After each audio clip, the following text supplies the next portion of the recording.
You'll note that in 1919 there was almost no unemployment, and the reason for that is pretty obvious. Everybody's at war. 1920, they start returning from the Army. What happened around 1920 going into 1921 was that suddenly the economy very quickly was hit by a recession or depression in which unemployment shot up very fast from 4% to over 12%.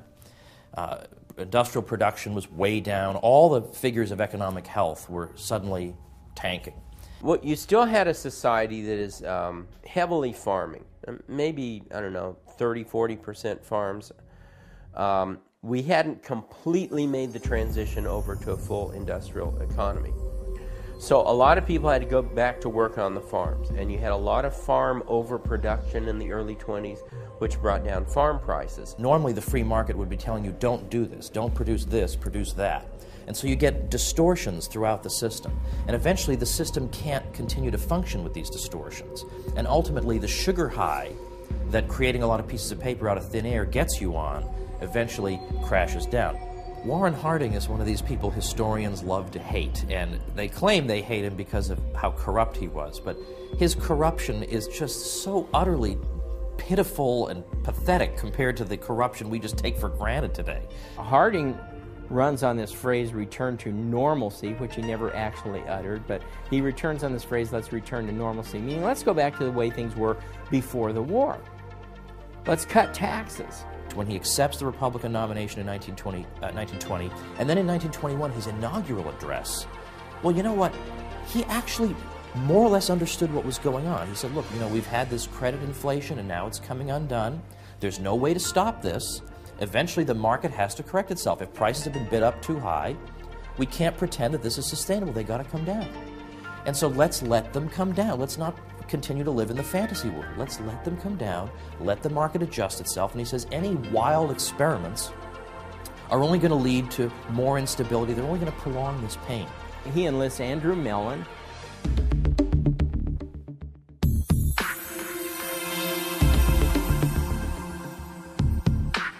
Who in this great story goes to see Harding in his hometown, carries his own bags up the street.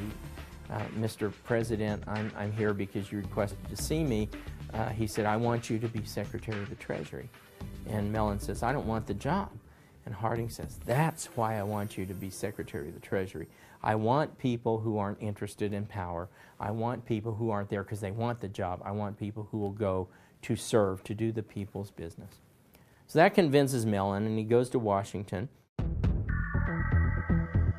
The first thing he does as Secretary of the Treasury is perform a massive study of income and outflows of the Treasury, and he finds out that every time you raise tax rates, the revenue starts to taper off, and that there is a law of diminishing returns here. And maybe we would be better off by cutting tax rates. Tax rates are reduced not just for the rich, as the propagandists like to tell us, but for all income groups. And the result is a very rapid recovery from what was a very deep economic problem. He introduces the Laffer curve some, 60 or 70 years before Art Laffer does. And so he convinces Congress and Harding, and so they cut taxes. In effect, Andrew Mellon was anticipating that there's a prohibitive range beyond which, even from the point of view of a tax looter in the government who likes oppressing people and likes getting a lot of loot, that even from that person's own point of view, above a certain rate of income tax, you're going to start getting less revenue because people are just going to start hiding their income or putting it in tax-free havens or whatever. He winds up cutting the budget, and this is left over from Woodrow Wilson before him. The government budget is cut basically in half between 1920 and 1922. The national debt is reduced by about 1/3. What's interesting in particular about this episode is this is before the Federal Reserve actually started engaging in what's called open market operations, where they try to pour money into the economy by buying bonds or withdraw money from the economy. They hadn't even started doing that. They didn't start that till about 1922. So what in fact you see is the Federal Reserve, by and large, staying out. I mean, imagine that. They stayed out of a major crisis. And yet here we have a crisis that, according to the National Bureau of Economic Research, is basically over by the summer of 1921.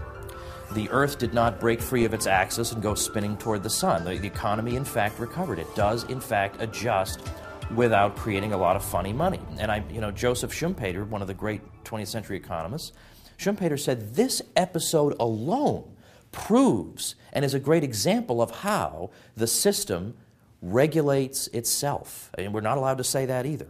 How the system corrects itself. The U.S. economy can and will recover if government just stays the heck out. That our economy is sound, that the American people are industrious when given incentives to be industrious. 20s are a very good comparison.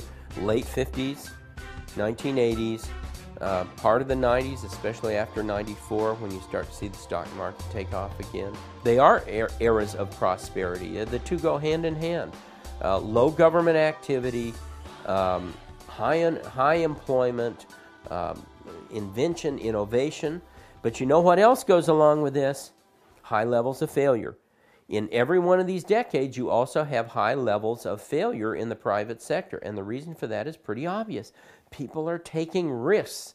They're being rewarded for taking risks. Keynesian, a lot of people might not even know what this word means, refers to economist John Maynard Keynes, who wrote so-called general theory in 1936. Keynes is arguing exactly what governments already want to hear, which is that you people are indispensable, and so we need you people to steer our ship of state just right. We need you to inject spending at just the right moment, or to inject new money. But one of the things I've pointed out in my writing on the Depression of 1920 is that you find a lot of Keynesians who, looking back at this episode, will admit this. They're not going to pretend it never existed. They will admit it, but what's eerie about it, Orwellian about it, is they admit it in one sentence, draw no conclusions about it, and then move on. Well, you know what? Maybe we ought to draw some conclusions about this. They did nothing, and it was over extremely quickly. I mean, why not draw a conclusion from this?